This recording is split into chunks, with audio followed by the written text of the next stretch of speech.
Hello players, for the past little while I've been on a quest to find a worthy successor to the Logitech Harmony remote.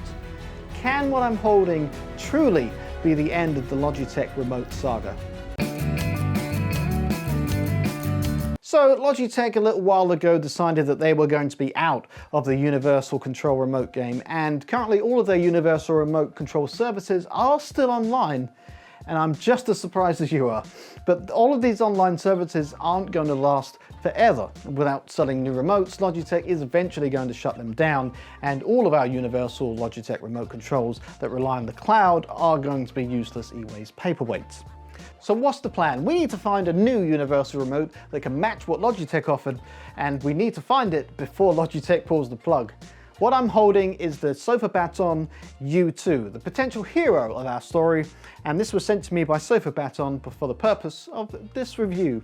This is Sofabaton's entry-level universal remote, and they also have the X1, which comes with a hub and has some other features. But today, we're focusing on the U2.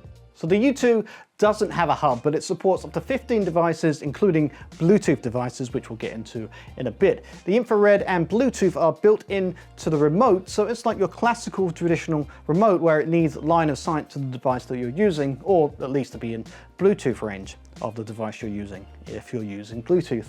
If we compare this to Logitech's Harmony remote controls, it's clear that somebody's been copying somebody's homework. And that's not a bad thing, because the Harmony companion remote is a fantastic design, and it's nice to see that some of the elements have been replicated onto the Sofabaton.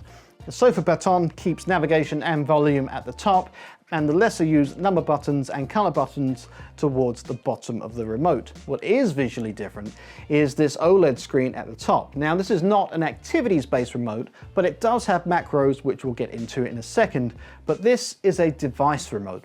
So it's a much more simple version of a universal remote control, which can be good depending on what you want. So the OLED screen lists all the devices that you have set up within the app, and it has a satisfying scroll wheel that you can easily select between devices. Once the device has been selected, all of the buttons on the remote remap to that device unless you have customized them within the app. So if you select your television remote, you can have the volume control buttons for your soundbar, for example, to punch through and use those even though you have television selected. The build quality is pretty great. Let's give it a twist. You see there's no flexing or creaking, and the buttons are nice and clicky. That's a nice satisfying click.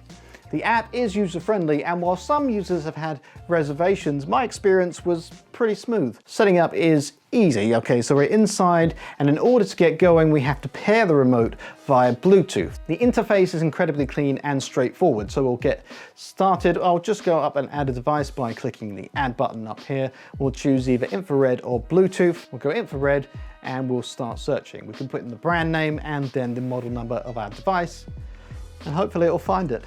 The database isn't as big as Logitech's was, but I understand that it's still growing, and it didn't actually have my Samsung soundbar in there, but it did have a newer model of a Samsung soundbar.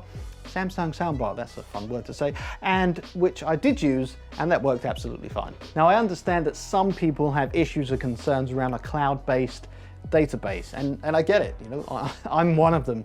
I would much rather have everything local if possible, but honestly, it's kind of impossible to do that now. If you want an up-to-date database of remote control codes, then it has to be online. But there is good news, everyone! You don't need any type of cloud connection to use it, unlike Logitech. And if you want to use it completely offline, there is an option to just simply learn the remote codes from existing remote controls if you already have them, provided you haven't lost them. Of course, that only applies to infrared remotes and not Bluetooth remotes. Speaking of Bluetooth remotes, the U2 can only handle one Bluetooth connection at a time, but it doesn't require a constant connection to your phone or the app, which is great. Once the remote is set up within the app, you can disconnect it and the remote works completely independently. I'm going to say this bit very slowly because it's very important, especially to me. You do not have to have a cloud service to set up this remote. It's done locally over Bluetooth. One concern that I had was the remote's ability to switch between Bluetooth devices quickly. And to my surprise, it's actually lightning fast. If I switch between my Nvidia Shield and my PC, yes, you can have it set up as a Bluetooth keyboard for your PC, or anything really. Switching between those two, you get to see this little Bluetooth icon when it's connected. Now this connection switching between Bluetooth device and Bluetooth device only takes a couple of seconds. It's very fast. What's also cool is that if you don't want something on this little LED screen, OLED screen, you can exclude it in the app and say, nope, I don't want to display that. For example, if you just wanted your sound system to do volume controls and punch through to all your other remotes, you can do that and not have it show on the list if you don't want it there. The remote can support up to 15 devices. For most users, this should be sufficient. As I've said, the U2 is their entry-level remote, and this is incredibly user-friendly. You have the option to reprogram the buttons to do whatever you want, or you can just leave them as their defaults.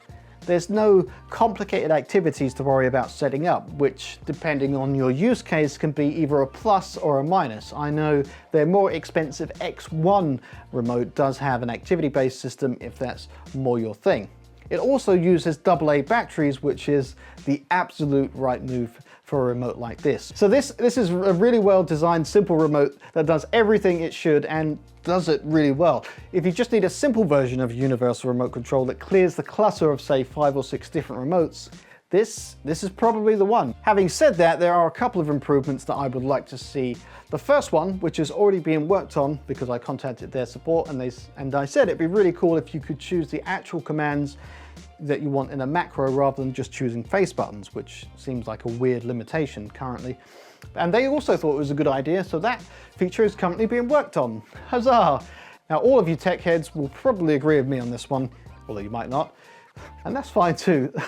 But it can't be fixed in this version, perhaps in a future revision, that we get rid of the black gloss. Black glossy plastic on anything that you have to touch, unfortunately, is just a fingerprint magnet. I mean, I've been doing this video for a few minutes and it's already covered in fingerprints. Now, I get why you have to have black gloss around the OLED screen, but just keep it to that area because everything else gets really dirty really quickly. I mean, if you look at the back, that's a lovely, nice matte black finish. Just put that on the front. Can the U2 replace the Logitech Harmony remote for me? Well, not entirely. My setup is quite complex. I need Wi-Fi control. I use other home automation things like Home Assistant and have a bunch of Wi-Fi devices that I control with the Logitech Harmony. Unfortunately, the U2 can't do Wi-Fi things. I've also done some complicated things that you're really not supposed to do with the Logitech Harmony, like set it up to control virtual Roku devices, and that virtual Roku device is linked to Home Assistant that can do various home automation things, and it's not really supposed to do that. But if you only have Bluetooth and infrared and don't really want to fuss over Wi-Fi or activities, this remote is a steal at its price. For those in my situation, perhaps the X1, which offers Wi-Fi support, might be the answer, and I hope to review that one pretty soon. Having said that, the Sofabaton U2 has earned its spot on my countertop. It's definitely a reliable backup for when the Logitech decides that it doesn't want to connect to Wi-Fi anymore, which is happening more frequently. So I've got direct access to all of my devices via infrared when I need to. This remote is excellent for the price. I think it's around $50 US or £63 currently in the UK, where I am. Both Amazon links are of course in the video description. And that's our journey over for today. I want to hear from you. Dive into the comments. Are you hanging on until your Logitech dies, or are you ready to jump ship to this one or something else? Let me know in the comments below, and until next time, keep playing and be excellent to each other. SexyTech is the late night tech talk show for grown-ups. Check it out with the link in the video description.